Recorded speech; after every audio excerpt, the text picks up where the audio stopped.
Welcome to the Roundtable Perspective. I'm your host, Tom Roach. I'm joined by my guest, Dr. Michael Schreffler. Thank you for joining us today. Thanks, Tom, for having me. It's a pleasure to be here. Our topic today is art and architecture in the Transatlantic Spanish world. And Dr. Schreffler has a Ph.D. in art history from University of Chicago, and he teaches in the art history and design department at Notre Dame. That's right. And he has an interesting look at the Inca Empire, and also we might talk about the Aztec Empire as well, right? Yeah, that's great. So as an art historian, how do you look at things differently than a regular historian? Well, one of the main questions that an art historian would ask of the evidence is, what are art objects evidence of, to say it in kind of an awkward way.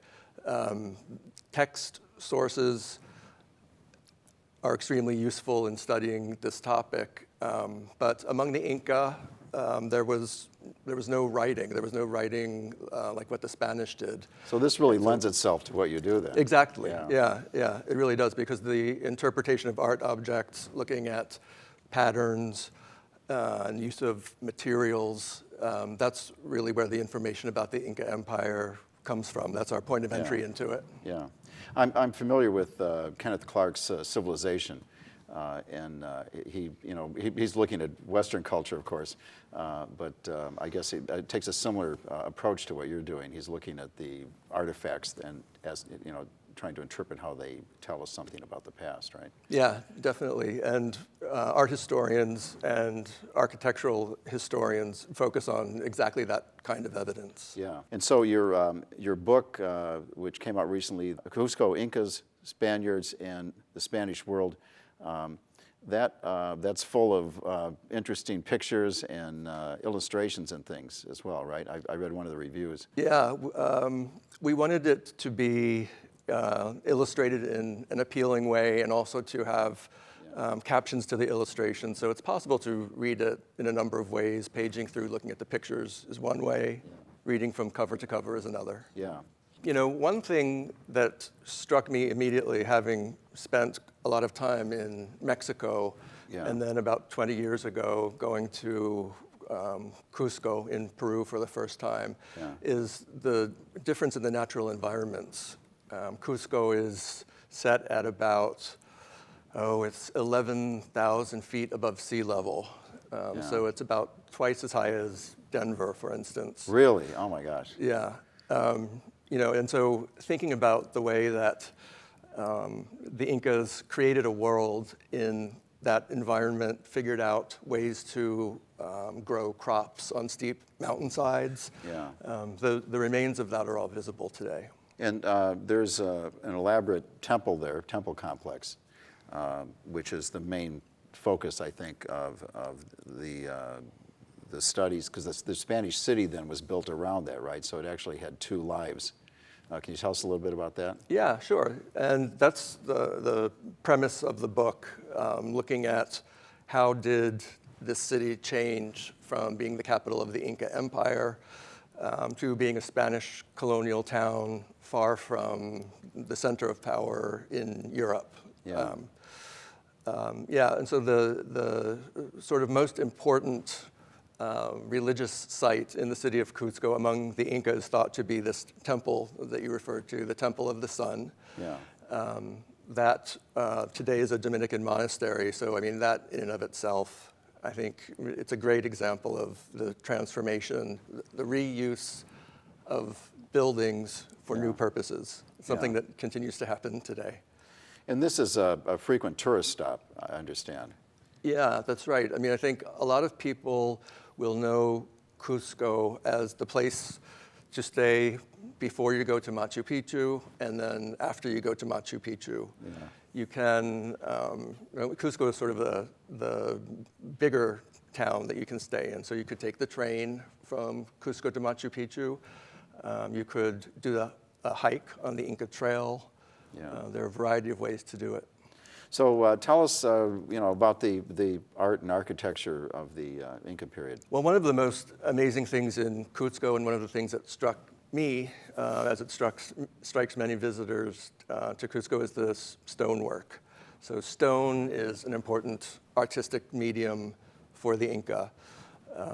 buildings constructed with blocks of stone, sometimes enormous blocks of stone, cut only using other stones. They didn't have metal tools. Yeah. And fit together very precisely without the use of mortar. And so this is something that's often pointed out as you go through Cusco and look at this stonework. Sometimes the blocks are rectangular, sometimes they're polygonal. I mean, there are different styles of stonework too. And they're sort of fit together like puzzle pieces. Exactly, yeah. I often say that it's like a three-dimensional puzzle. The stones were roughed out at the quarry, brought to the site, and then kind of through trial and error, it seems, fit together. So there wasn't an architect that said this stone will be this shape and this one will be this shape. It was a matter of working with what was delivered. There are styles, right? So there are some where it's rectangular blocks set, like a brick wall, and others that are more irregular. Yeah, interesting.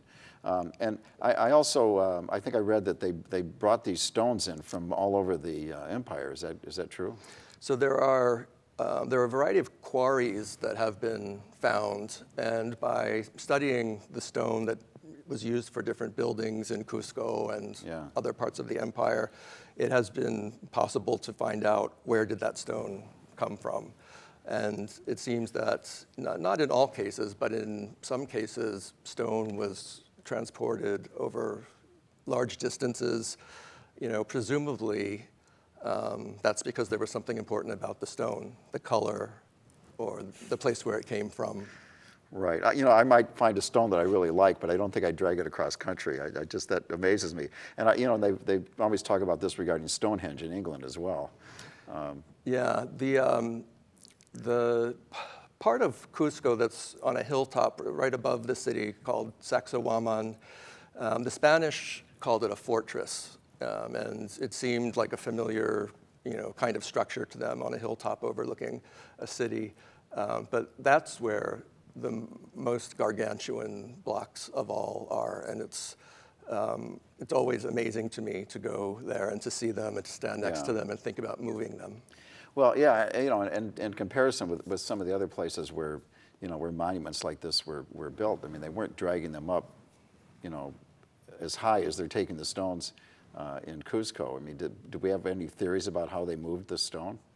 Yeah, there are some illustrations in manuscripts from the colonial period. So, this could be decades after the fact, but visual images of groups of people pulling and rolling stones. Huge Up a ones. mountainside. Yeah, well, yeah. Along roadways, it's a good question. To what degree were they carrying them uphill? I bet they tried not to do that. Well, okay.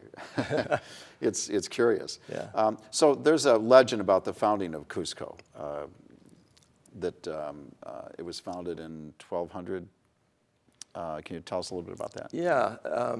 So the origin story for Cusco, the origin story that the Incas seem to have told, is recorded, I believe, for the first time in the 1550s. And the origin story is that human beings were made out of stone, which is an appropriate material considering how important that becomes. Right. Somewhere in the vicinity of Lake Titicaca, so pretty far to the south in what is today, on the border of Peru and Bolivia today. And so from that place, according to the story, several primordial couples scattered throughout the landscape and founded certain towns. Two of them settled in Cusco. Okay. And then the Spanish come along, right? Not that much later, really, right? I mean. Right. I think the first contact between the Spanish and the Inca emperor, for instance, is in the early 1530s. Mm-hmm. And so it's about a decade after the Spaniards invade the Aztec Empire and establish a capital in Mexico City. And then they decided to make Cusco their capital, right? What attracted them to that? I can't help but think that one of the things that attracted the Spanish was that it was a ready-made environment. Yeah. It was a city built with structures out of stone that were durable, and there were plazas and patios within the buildings that must have seemed like familiar kinds of domestic settings for the Spanish. As I understand it, the Incas weren't actually living there. This was more of a place of ritual and things like that. Is that right? According to the sources, there weren't many people there at the time when the Spanish arrived in the city and settled there and did a ritual to set up the city. It's hard though, because this is one of the things that got me so interested about this project was the nature of the sources and what can we know about the past. According to some of the Spanish sources, it sounds like it was an empty place, ready to be inhabited. But then as we look around a little bit into other kinds of sources, you realize that there were some people there. And so what are some of the artifacts that you describe in your book? Tell us about them. Well, the chief materials used by the Inca were stone, metal, and cloth. Cloth made out of the wool from alpacas and llamas and vicuñas. So some of the most, I think, spectacular objects are the tunics that were worn by Inca rulers, and quite a few of those survive in museum collections around the world today. So they were collected when they were discovered and preserved, or because there was no hidden tomb that was uncovered here, right? This was in the cases where it's recorded where the tunic came from. Some of them were found in burials, but for the most part, the tunics that have ended up in museum collections, I think, can't be traced very far beyond the 19th century. I see. And so, if someone goes there today, what do they see? The city is very much, or at least the historic part of the city, is very much a city of the 17th century, and this was another thing that was so striking to me the first time I went there. Is it's a city where you see the remains of the Inca settlement, especially at in the foundations of certain buildings, and then the upper parts of them, in many cases, are structures built in the 17th century. So, lots of Spanish Baroque churches, or in a Spanish Baroque style, in the context of Inca walls around them. So it's kind of like Rome. I mean, that's what got me into the topic was just being fascinated by the layering that you see walking around the city. It's interesting because, when you think about 12th century, right, Notre Dame was being built. So, all of these major European cities have kind of the same trajectory here and the same later influences, at least. So now what are some of the interesting artifacts from the Spanish period? There are fewer. Really? Yeah, one of the first things that happened when the Spanish set up a town there was that they selected a building to use for a church. And this was the way that towns were founded throughout the Americas. There had to be a church, and that was one of the first things named. That church must have had religious images brought by the Spanish, probably small sculptures or rolled up paintings. There are inventories of that kind of imagery in the church in Cusco from the as early as the 1550s. But it's hard to link any of the items in the inventory to surviving objects. But I think there are no El Grecos left over. No, but I think Christian imagery. There must have been a lot of Christian imagery brought by the Spanish. What survives of the Christian imagery in Cusco is from a later period. There's some 16th century painting and sculpture, but more from the later periods, 17th and 18th. So, what do you do to do your research for something like this?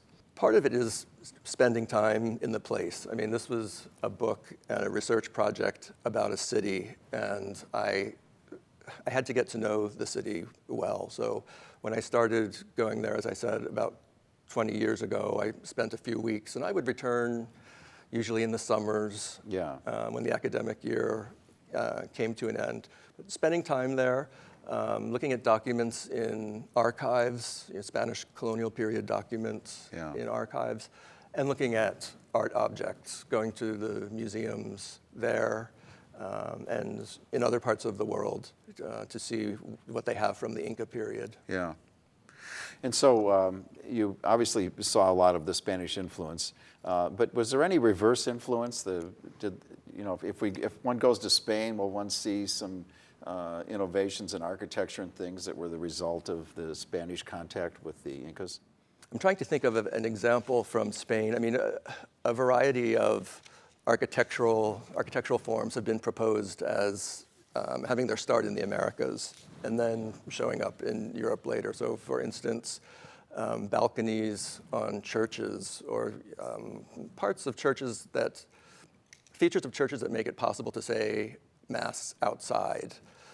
That's one of the things that's sometimes said to have its origin in the Americas. And then the plaza. Every Spanish colonial town had a plaza, which is not to say that there weren't plazas in Europe at this time, but it's a different layout of the city, a plaza at the center and a grid of streets. Yeah, that really didn't start in Europe until late Middle Ages, right?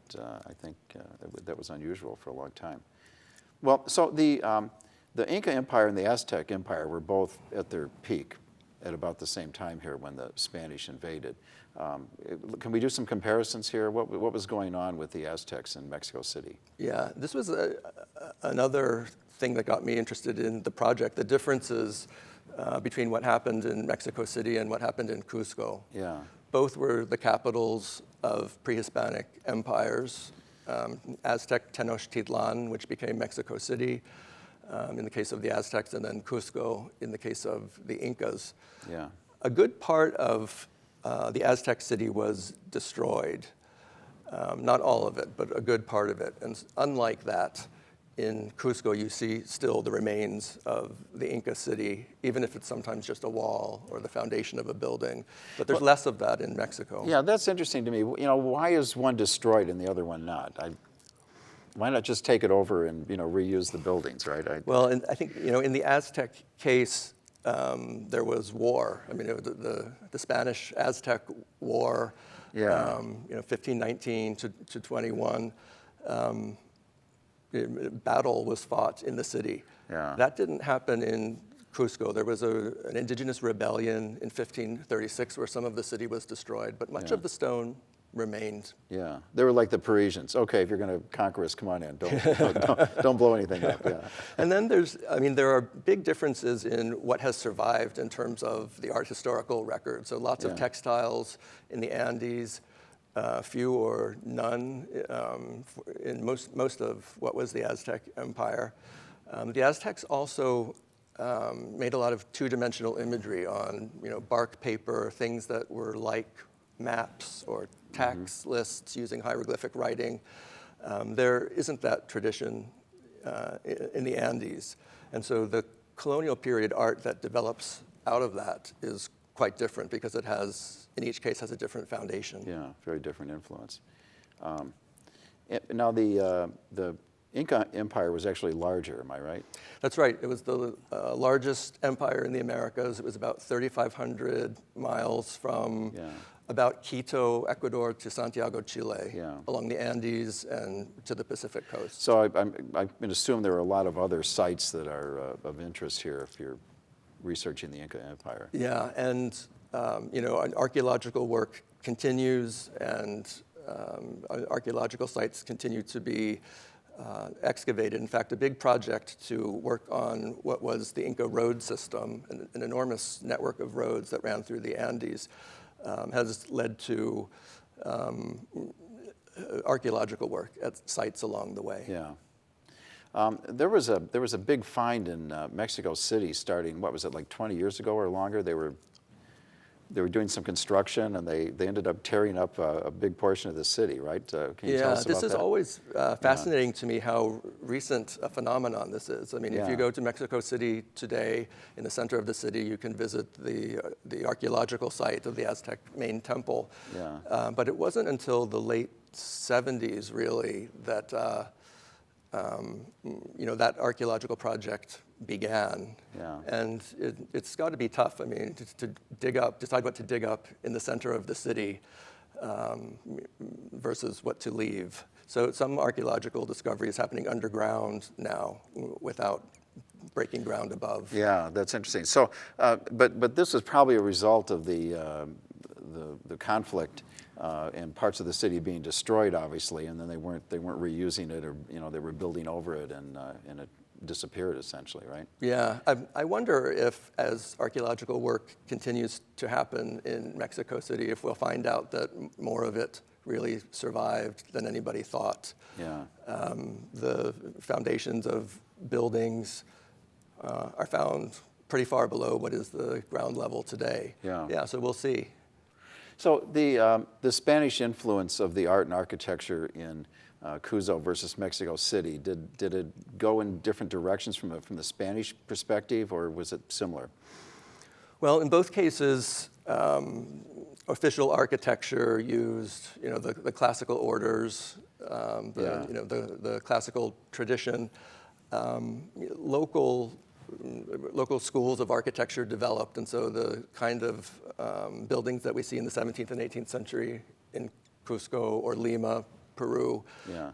have a commonality, let's say, and we can find similar relationships in Mexico. Yeah. As well. So that's interesting. So these two cultures are developing independent of one another, going in different directions. The hieroglyphic writing of the Aztecs and things like that, and then the Spanish influence comes in and influences them all pretty much the same across this broad territorial range. Yeah. Yeah. I mean, the works of art that get produced, though, I do think have something to do with the pre-Hispanic artistic traditions. Sure. For instance, in Mexico, in the early colonial period, there are lots of manuscripts that continue to be produced, and we could see that as a kind of continuation of a pre-Hispanic practice, Yeah. whereas there wasn't that tradition in the Andes, and so Yeah.